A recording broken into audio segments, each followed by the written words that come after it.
This is the story of two men locked in a dangerous duel to become the fastest man on Earth. This is a contest between man and nature. This is the challenge to be the first to break the sound barrier on land.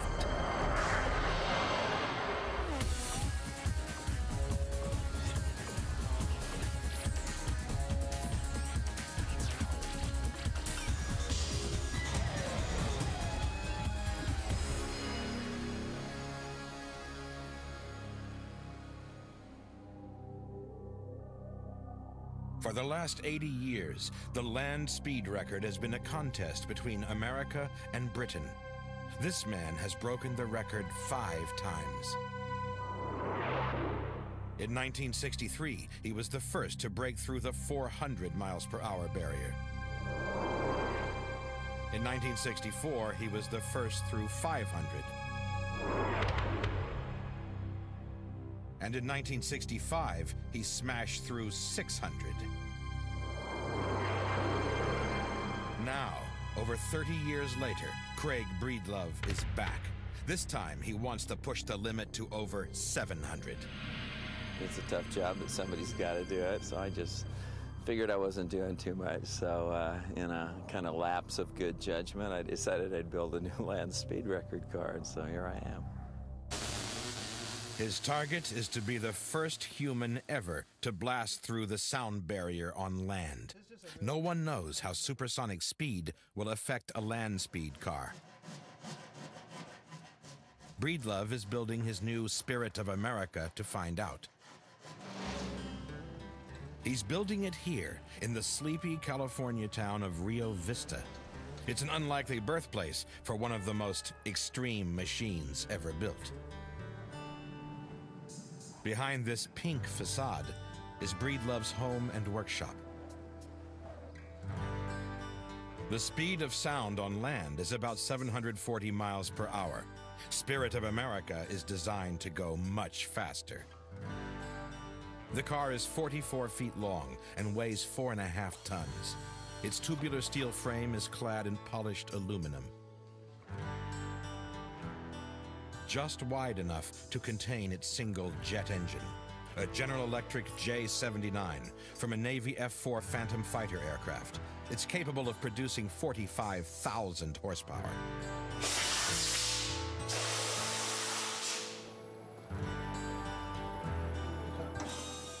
Breedlove believes that the unique aerodynamic shape of the car will cut right through the sound barrier. Okay, yeah, so we're clean. We're right through the steel. Yeah. And everything will pull back. Yeah, we're cherry. Yeah. All right, no problems. The greatest problem at this frightening speed is to keep the car on the ground. Breedlove has designed his car like a jet aircraft without wings. If you sit extremely far forward up into the nose, you really don't have much car in front of you. So you have to literally depend on the back of the car staying behind you. The only way that you can do this is through the inherent stability of the vehicle. I guess the best analogy is like a dart that's weighted at the front end and then it has feathers in the back end. And what the feathers do is tend to move the aerodynamic balancing point of the car to the back, and the lead weight on the front moves the center of gravity forward or towards the front. If you were to throw a dart feathers first, it would immediately turn right around in the air and then stick in the wall just like it was designed to fly.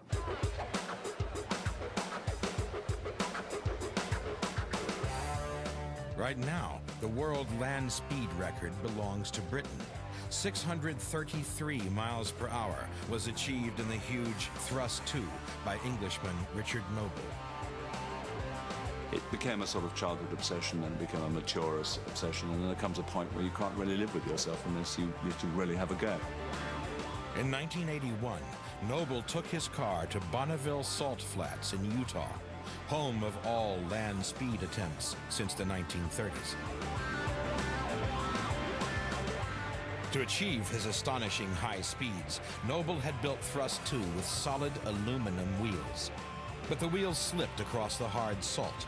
He desperately needed a new, softer surface. Black Rock Desert in Nevada was the answer. No land speed car had ever run there before. As soon as I saw it, I said, this is it. I mean, you know, this is far better than Bonneville ever could be. Here you've got 140 square miles of brown billiard table. And suddenly I felt very confident. I felt, well, hell, we can do it now.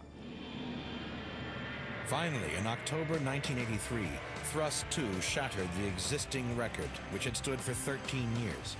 Noble achieved an average speed of 633, just 100 miles per hour short of the sound barrier. Your mental processes are going so fast that you can actually see every single detail on the track come up and go underneath you at 650 miles an hour. And on the first of those 2 runs, I was actually hammering the side of the car, saying, get on with it, hurry up. 34,000 horsepower, this thing, get on with it, hurry up.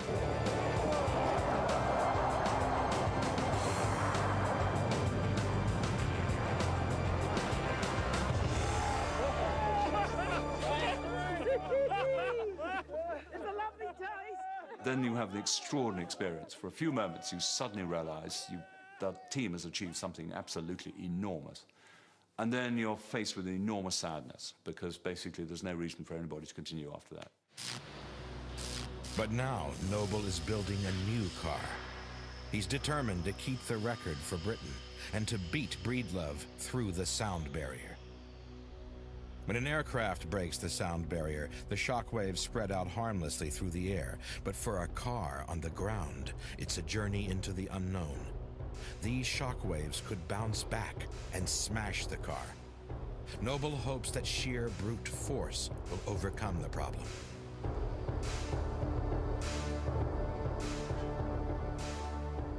His car, Thrust SSC, is 5 tons heavier and over 3 feet wider than Spirit of America. It has 2 Rolls-Royce jet engines, capable of pumping out a total of 106,000 horsepower. It's the most powerful land speed car ever built.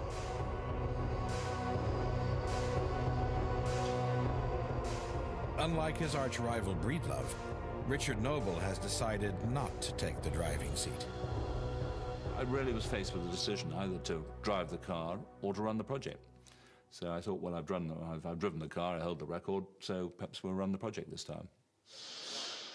He's decided to hand over the controls to RAF squadron leader Andy Green. It's not going to be a problem. The only time it might be a problem is when we get the high speed and the gyroscopic forces on the back wheels make them really stiff. They have designed a car that will not only do the job, but it'll do it well. And I have questioned every single thing they've done, and they've come up with completely sensible answers to all of them. They have thought it through incredibly well. It is genuinely the best designed car ever to attempt the land speed record. In this design, Andy Green will sit right at the heart of the massive Thrust SSC. It's 54 feet long, it's 12 feet wide, it weighs in the order of 8 tons, and it has over 20 tons of thrust, over twice its own weight in thrust. Right from the tip of the nose, where the actual airspeed readings are taken, down across the carbon fibre sections, round the intakes, 2 Spey engines. More air will go down these intakes in 1 second at full speed than circulates through a 2-storey house in 1 year. So if you ever find one of those at the door when you open it, you're going to have all your furniture sucked out in about half a second. My cockpit's situated exactly between the engines. It's the strongest piece of the car. Another advantage of a twin-engine car, you build the strength of the car in the centre to take the loads of the 2 engines. I sit within that structure. We have the strongest safety structure ever created in the history of land speed record breaking. We have 2 computers monitoring all the sensors on the car. We have 50 pressure sensors, because obviously the airflow is one of the very critical things about the car. You can see some of the pressure sensors right underneath the cockpit floor where I sit, actually checking what happens to shock waves underneath the car when it goes supersonic. The computers will also be controlling the car in terms of its pitch attitude to make sure that it runs with exactly the right amount of aerodynamic download, so that it never has a chance of either flying if we pitch too much nose up, or indeed mining if we pitch too much nose down. Driving at these speeds is a fine line between life and death. The aerodynamics of the car are critical. A conventional wind tunnel can't duplicate the effects of the ground moving under the car at supersonic speeds. So the team ran a computer program normally used to test supersonic aircraft. A small error, such as the nose being a fraction of an inch too high, could cause the car to leave the ground with catastrophic effects. To confirm their computer predictions, the team then took a model of the car to a military test site. They used a track normally reserved for accelerating shells and missiles to high speeds.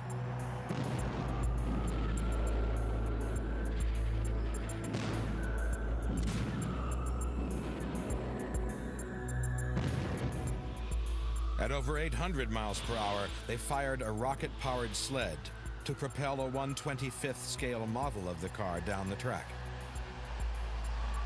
If the results matched up, we could go forwards. If the results didn't match up, we simply would not know which one to believe. And the extraordinary thing was that when Ron brought that data together, we got an almost perfect match across a huge spread of cases and different applications. It's a totally brilliant piece of work. Computer analysis and the model tests agreed. Now they were sure it would be a safe car. As they finally wheeled out the completed chassis of welded tubular steel, the design concept had become a reality. The shape is designed to keep air resistance to a minimum, and this has imposed a controversial design constraint. They can't use front wheel steering. The width of the car would be too great, so they've built it with rear wheel steering. Because there was a lot of doubt about steering rear wheels, we've actually built a technology demonstrator, which is that rather curious Mini that has the rear wheels steered. The important thing about that is we proved it's not only going to work, but it's going to work better than steering the front wheels. Critics believe that rear wheel steering is only fit for forklift trucks. Noble disagrees. The interesting thing was that once we cracked it and got it right, I could drive that Mini at 90 miles an hour to an accuracy of 1 inch. Again and again and again. I slalomed it, and I tried to see whether it would diverge and get away from it, but it wouldn't. And I suddenly realized the thing was perfectly safe, and therefore we got it. My design philosophy differs quite a bit from their philosophy. The sense where thrust SSC differs, of course, is in the ground interference areas, the rear wheel steering, which in my view can be problematic. It's like you're going to get a great dinner party, and by doing some of these things, they've invited a lot of real rowdy guests that they're going to have to deal with during the dinner party. And, you know, if you can go through your guest list a little better, perhaps you can just not invite those people. And so we've tried to just invite all the good people that don't cause us any trouble. Breedlove doesn't believe in using models or wind tunnels. It's obviously greatly speculation on my part, but it is speculation founded on experience and founded on a life's work in this area. I think I know what I'm doing anyway, so I'm going to build the car, put the instruments on it, we'll go up slow and see what it does. If I need to change it, I will. Every component in Breedlove's car is custom built. The wheels are forged from aluminum at a cost of $15,000 each. The tires are wound with millions of threads of carbon filament. This will help to prevent wheel fractures. Any damage to the tires at high speed would only rip off individual threads. A conventional rubber tire would totally disintegrate. One of Breedlove's most innovative designs is his low-speed brake system. What I've done is come up with a brake that I call my Fred Flintstone brake, and what it is a ski that hydraulically is lowered out of the bottom of the car, and it simply makes contact with the ground, and then the friction between the ski and the ground, it says here, will slow the car down and bring it to a stop at low speed. So we built a rig for the back of the pickup truck because we wanted to test this before we actually put it on the car and bring the car out here.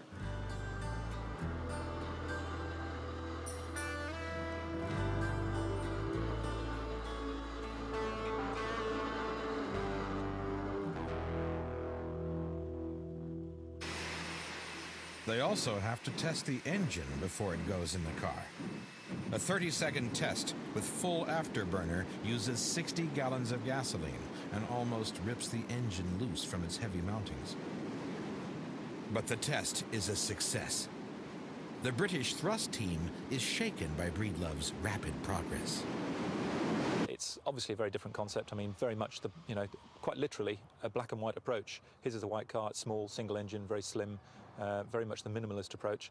Ours is the very much over-engineer, when in doubt, twin-engined, stable, safe, safety-conscious approach.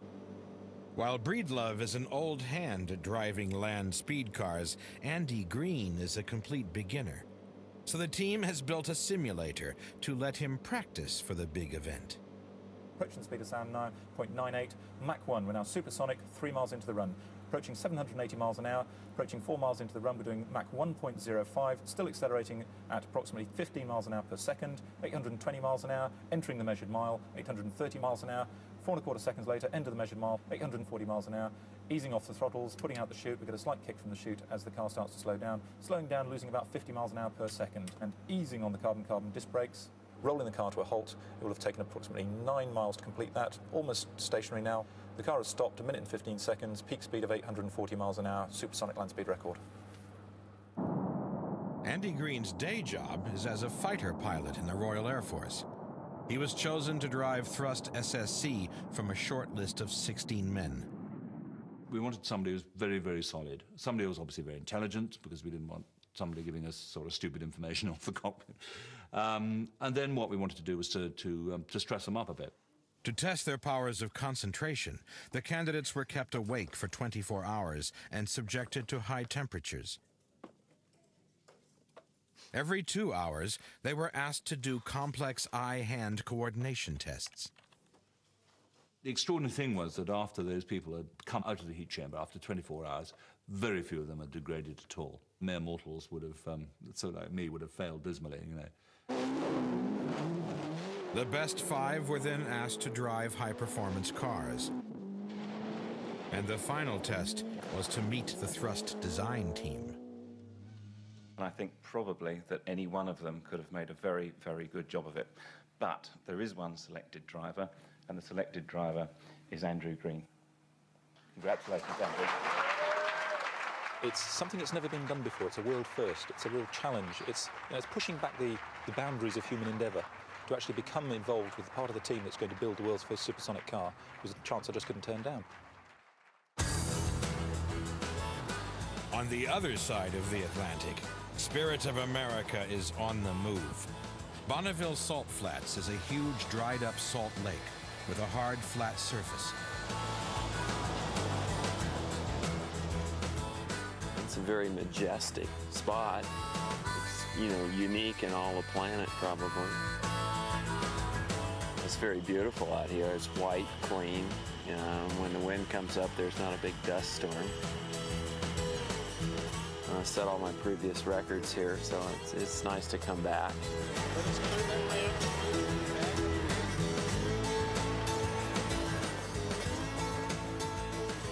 Crew Chief Dejo Molnar is in charge of setting up the camp on the Salt Flats. It's a complex operation.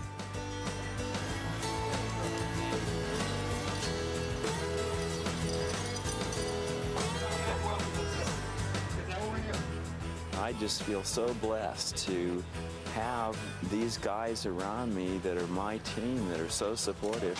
It doesn't just involve yourself anymore. It's bringing the record back to the United States. It's going into the arena and putting your soul on the line and hoping you don't screw up, you know, and trying really hard.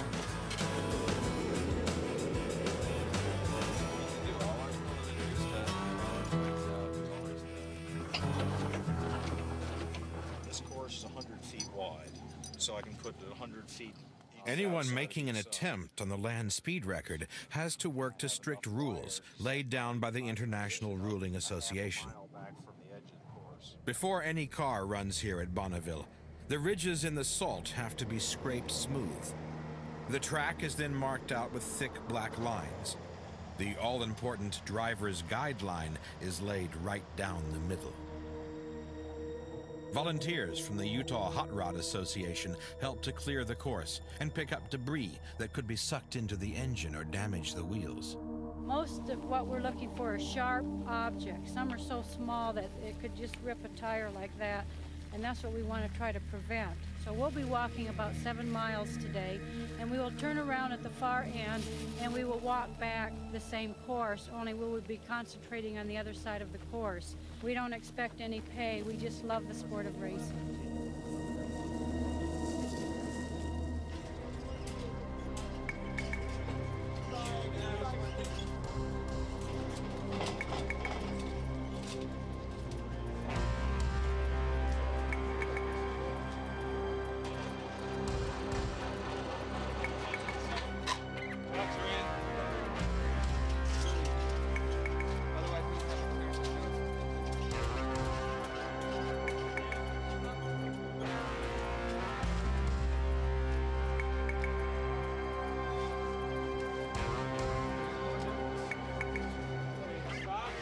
Just like, you know, seeing your child come home.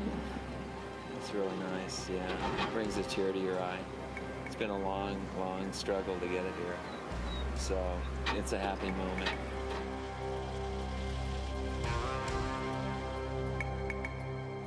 There's still a lot of work to do. The crew works 18 hours a day, every day.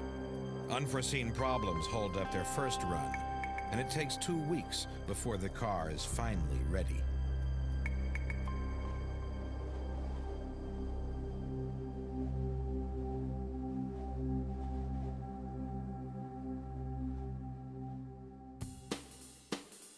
The first time Breedlove came to Bonneville was in 1949, when he was only 12, and he raced his first car, a roadster.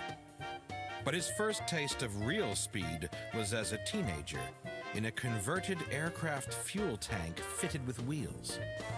He reached an astonishing 236 miles per hour.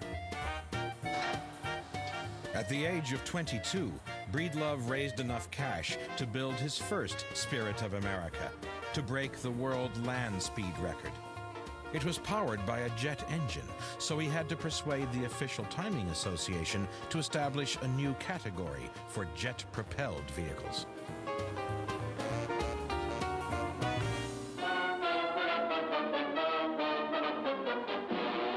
It's a car, believe it or not. In Los Angeles, Craig Breedlove unveils the Spirit of America, his jet-powered three-wheel streamliner designed to go 500 miles an hour or more. Breedlove will attempt to better the late John Cobb's 15-year-old mark of 394 miles an hour and bring home to America the world land speed record. All America is with you, Craig. Good luck.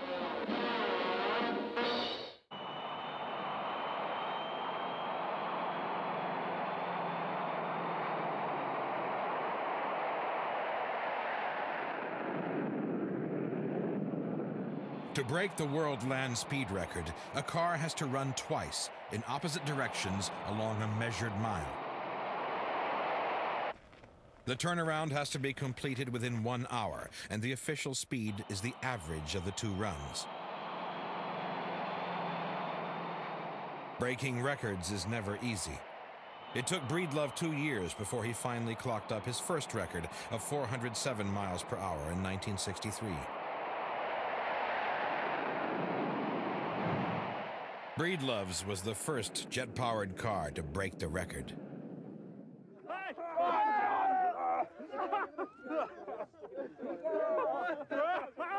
With his youthful good looks, Breedlove became an overnight worldwide celebrity.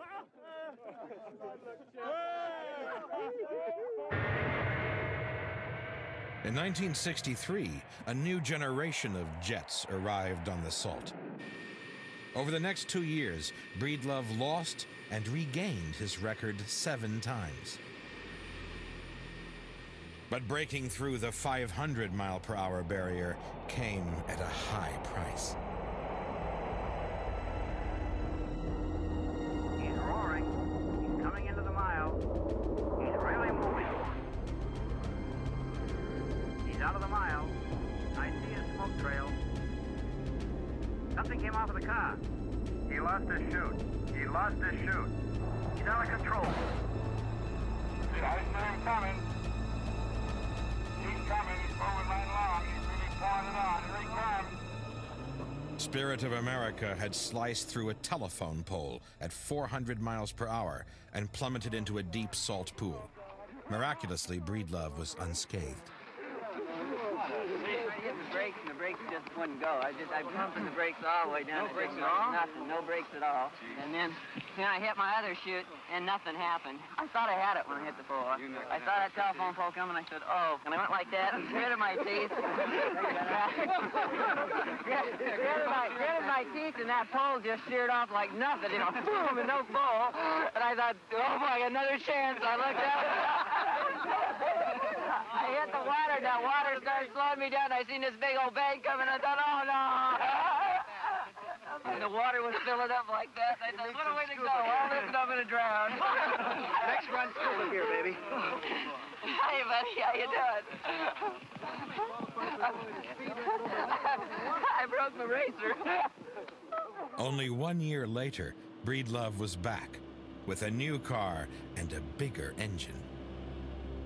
You could never give up. I mean, you just got to keep going, no matter how hard it seems to be and how much in doubt you are about the outcome. You can't stop. There was more trouble ahead. Once again, his parachute broke away. For the second time in his life, Breedlove was streaking across Bonneville out of control, narrowly missing the exact same telegraph pole. This time he managed to keep the car intact. A few months later, he became the first man to drive at over 600 miles per hour. Once again, he was the talk of America. Breedlove's record stood for 5 years until 1970. When Gary Gabelich arrived at Bonneville. Gabelich smashed Breedlove's record with an amazing 622 miles per hour, a record which stood for 13 years, until Richard Noble took it from him in Thrust 2 in 1983. A decade later, and a new battle is about to begin. Bonneville Salt Flats, 7 a.m., and the Spirit of America team hopes that today will be the day they get to run their new car. The plan is to make a low-speed test at less than 100 miles per hour. And this one's for... Breedlove also wants to check out the condition of the course. He's far from happy. Local chemical companies have been mining salt and damaged the salt flats. It's still good enough to test the car, but not to break records. Breedlove has applied for permission to move to Black Rock Desert, Nevada, where Noble claimed the existing record. The salt is pretty much the consistency of mashed potatoes. You know, if we can get on Black Rock, then we'll have, you know, just dust, and that won't be a problem. Good night. Until he gets permission to move, he has to contend with Bonneville.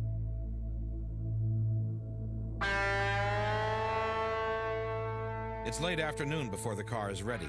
The light is fading, but Breedlove is determined to go ahead with the run.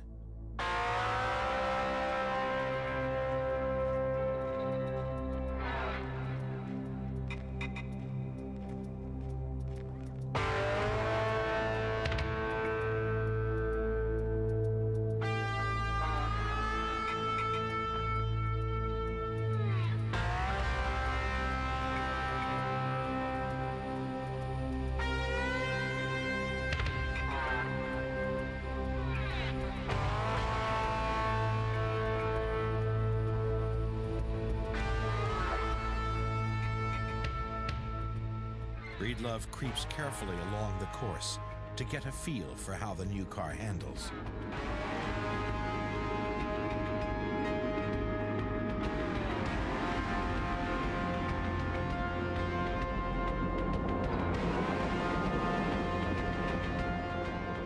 He reaches 80 miles per hour, and the car performs well.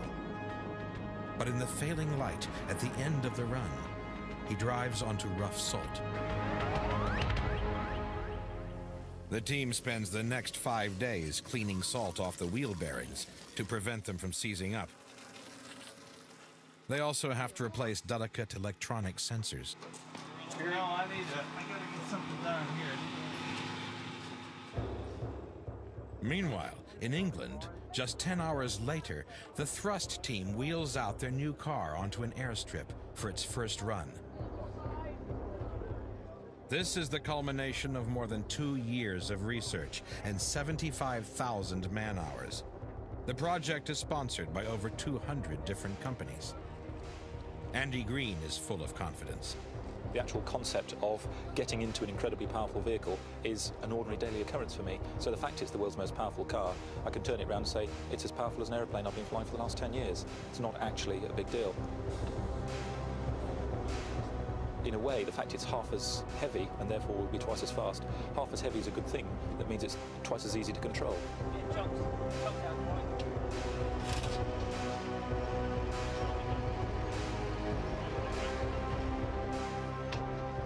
The whole concept is we're building a safe car and then we're going to make it go fast. And part of that is to take it as a prototype car, exactly like we would a prototype aircraft, and develop its envelope gradually. Take it out very slowly the first time, build the speed up very gradually. We have 147 sensors on board. The computers will be checking all of those so that we actually know everything that's happening about the car all the time. So it's by no means a dirty dash for the land speed record. It's going to be inching it up very gradually. As a natural consequence of that, we will go supersonic.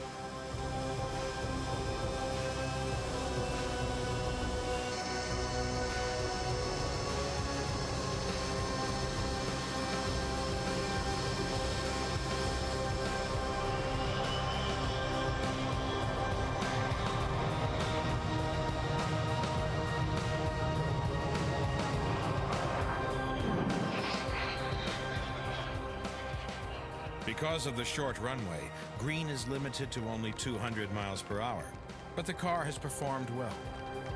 The engines both come up perfectly together. Everything in the cockpit is now fitted and working perfectly, so it's absolutely ideal.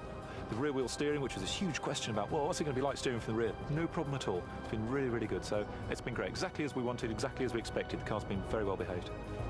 Next stop for the thrust team is a desert in Jordan, where there will be plenty of space for high-speed runs. Can't wait to get out there and start working the car up towards the land speed record and ultimately towards the speed of sound.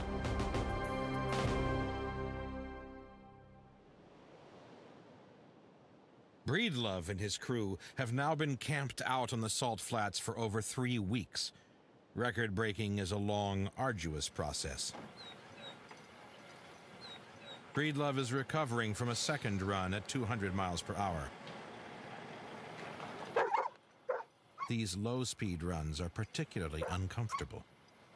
It's a very rough ride. You know, you can get bounced around pretty good. I bruised my back, put my head into the top of the canopy, and, you know, had a few neck pains from it. So it does bounce you around a bit. You know, it's not like an easy chair or anything. The car handles quite well. It steers well. It goes where you want it. You know, it's a real exciting, fun thing to do.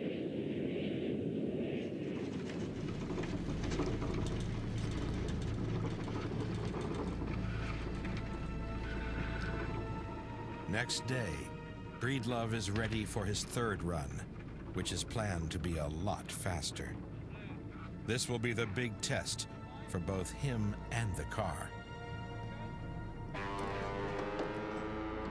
Clear, Chris? The plugs at the lifting points, please. We're all in our places with sunshiny faces, for this is the way to start a new day.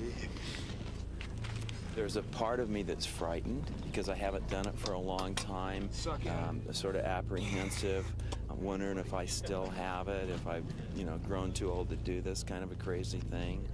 It's a difficult thing to do. I mean, land speed records are easy to talk about and hard to do. The plan is for this run to take the power one step further, to use 90% of the engine capacity, but without the afterburner. Again, just familiarization, and we're checking the salt scraping devices we have on the back of the wheel to try and keep the salt out of the fairings. And, you know, should be a nice ride.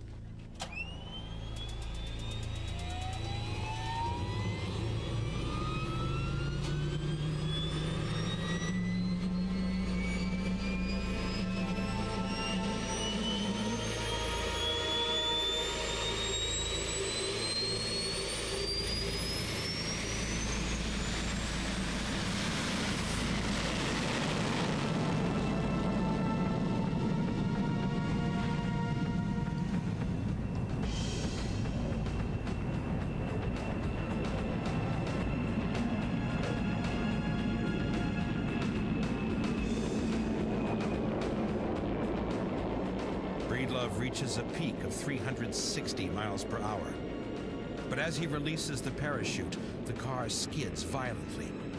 Breedlove struggles to keep the car under control. It is only his experience that prevents disaster.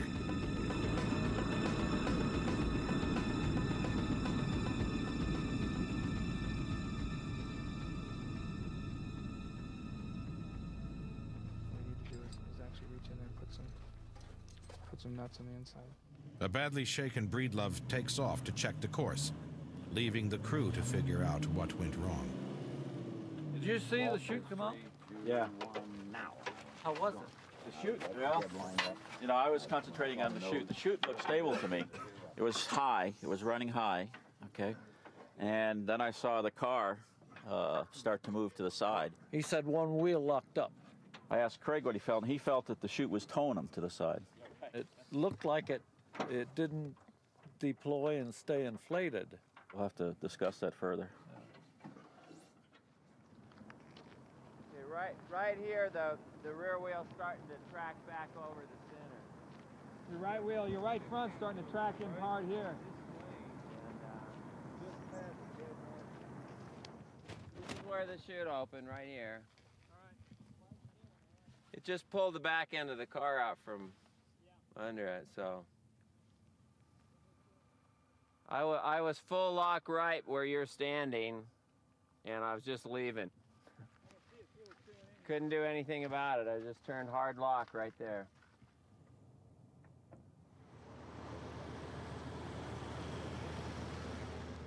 It just turned the car sideways, and I was full right lock by there, and I couldn't do anything about it. Obviously, we got to correct the problem, so this is pretty dangerous, so it is right now. So we've got, this is part of what we're doing. Is, you know, this is my job. You know, this is what it's like when you take a brand new prototype out. You have to get all the bugs out of it. Fortunately, we didn't go, you know, faster than we did. Anyway, we're all here, and it's all in one piece, and we're going to fix what's wrong, and we'll take some action, and we'll try it again. The team prepares the car for one last run on the salt before they move on to Black Rock Desert. Suddenly, there is an unexpected incident which completely devastates Breedlove. I had my dog Midnight killed last night by a motorist that was kind of careless, and so that, you know, I'm not feeling too good today. And, you know, the only thing there is in life is love, and the rest of it's Phil. So, you know, a real important part of my life got lost yesterday, and, you know, I'll get over it. The record's Phil. And I just want to get out of here. Right now, I don't care if I ever see Utah again. So, try and get some space between losing Midnight and, you know, running the car.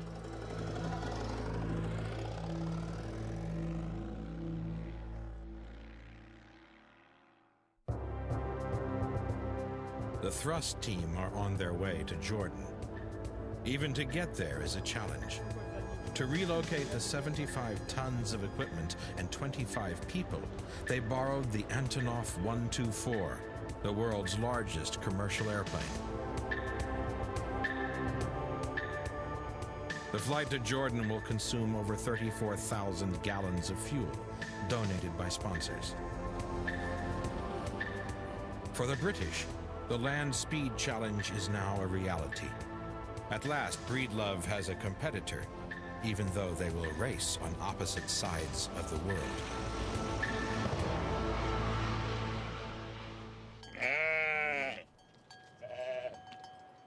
The Al Jafar Desert, Jordan. The last Briton to make the headlines here was Lawrence of Arabia.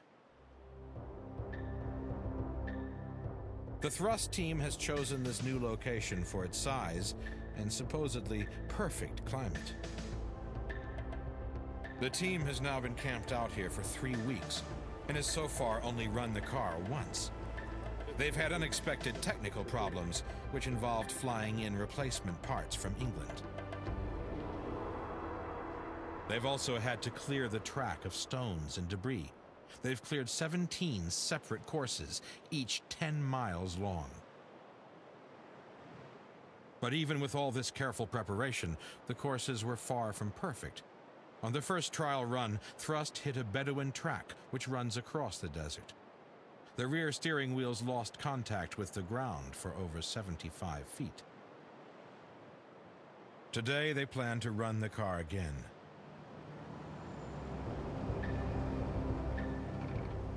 To make sure this huge desert is kept clear of wandering Bedouins and camels, King Hussein orders his military police to keep them out of the area. Coordinating all communications for the Thrust team is Andy Green's girlfriend, RAF Squadron Leader Jane Millington. Once she's confident the course is clear, she'll give Green the signal to start his run.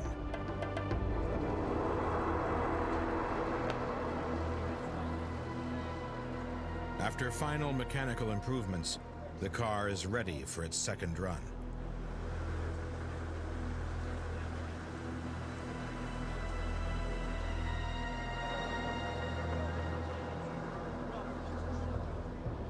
The plan is to accelerate to 350 miles per hour, but without the afterburner.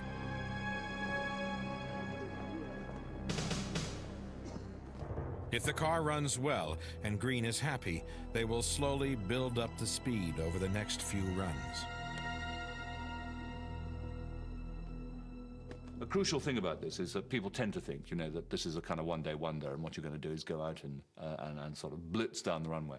The reality is this: it's a long, sort of drawn-out and very boring process, actually. And from the spectator point of view, seeing a car run like this is a magic moment, but there are hours and hours of waiting around and hours of testing, etc., before it can actually go.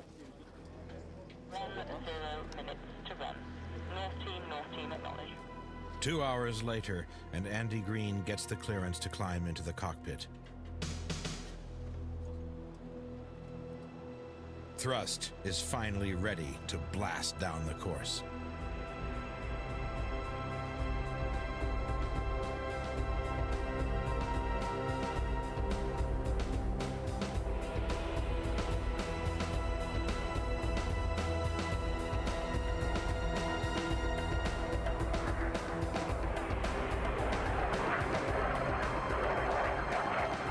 In just seconds, Thrust reaches a speed of 331 miles per hour.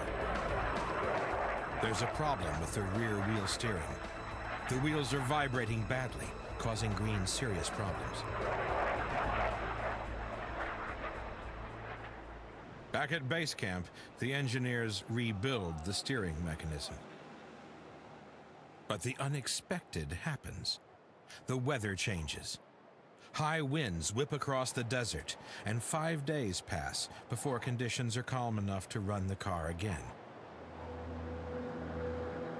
On the next run, they plan to reach a peak of 400 miles per hour, switching on the afterburner for the first time. But once again, Green experiences steering problems. At 300 miles per hour, he aborts the run. The steering didn't feel comfortable and it was starting to drift, and when it started to drift left, I actually just let the car go, let it come off the line, and just shut the engines down, put the parachute out, because the steering at the moment still needs more setting up. The team needs more steering components flown out from Britain. But while they sit and wait, the weather deteriorates again. Within a 24-hour period, 50% of the annual rainfall pours down on Al Jafra Desert. With money running out, the team is forced to return home. Their top speed was only 331 miles per hour. Meanwhile, the Spirit of America team finally receives permission to run on Black Rock Desert. It is the largest dry lake bed in North America and a perfect place for land speed attempts. The course is 13 miles long, and the surface is sun-baked hard earth. Actually, I love the surface. It's very, very good. You know, for the first time, we actually had room for safety in case the parachutes didn't function, and that was very nice. It's a venue of choice for me.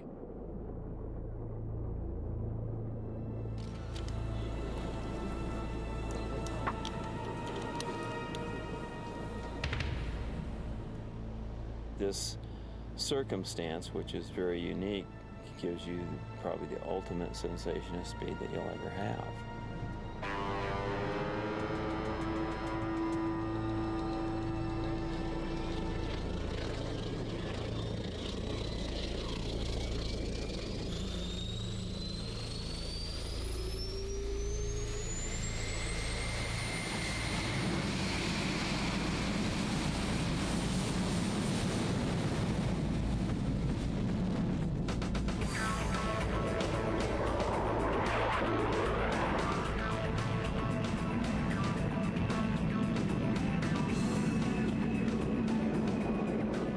As Breedlove reaches a top speed of 448 miles per hour, he begins to get a feel of the true power of the car.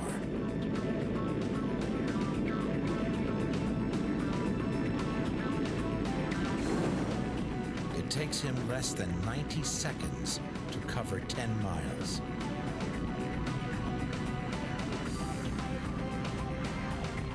Four days later, Breedlove runs the car again.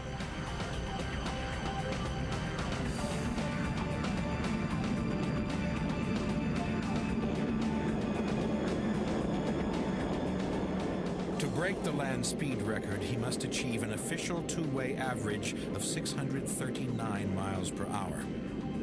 First, he wants to test his parachutes, so he restricts his speed to under 600 miles per hour. But there are still problems. It turns me sideways, Desi. I mean, it's a horrible, violent ride. Even though they've lengthened the parachute line, the canopy is still twisting the car sideways. I mean, I wanted to see if it worked. Sure, yeah, well, so we don't. And it doesn't. Yeah, right. It's terrible. And at some point, I guess you probably lifted the back end up, and that's how you buried the nose and hit that panel. Right now, I'm scared to even use it. I mean, it just... This guy here has been blasted. Look at this. He lifted the... Yeah, I don't know what you did here. Well, we're going to have to take the car back and repair it. I understand. The team worked through the night to cut down the size of the chute. The following morning, they planned to test the car at 600 miles per hour. It was a run that Breedlove would never forget.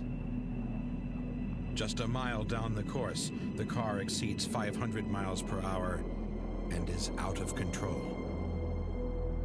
I mean, I knew the instant the burner let that we were in big trouble. I mean, we were way over the top power-wise. We just were not anywhere close to that in our test program.